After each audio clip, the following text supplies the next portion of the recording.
দুর্বল কেন? এত দুর্বল হওয়ার কারণ হচ্ছে আমার সোনু।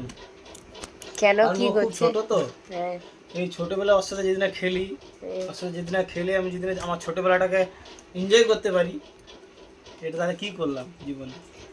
ওই জন্য এমন খেলতিছে যে পাখা চলা সত্ত্বেও একদম ঘাম কিন্তু মাথা থেকে বেরিয়ে যাচ্ছে। ঘাম তো বেরোবেই, বয়সটা চলে গেলে যে আর আসবে না।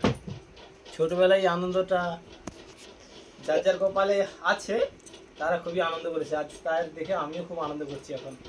এইরকম যে বদমাশি করছে এটার কি হবে? ওটা তো বদমাশি নয়, ওটা তার খেলাধুলো। ওর সাথে ওর মতো হয়ে খেলতে হবে, হ্যাঁ, তবে ভালো থাকতে হবে, ভালো হবে, তুমিও খুশিতে থাকবে।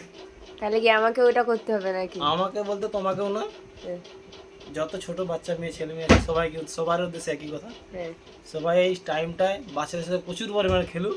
হ্যাঁ। খেললে বাচ্চার সাথে তুমিও ছোট হয়ে তুমিও খুব আনন্দ করবে, মজা পাবে।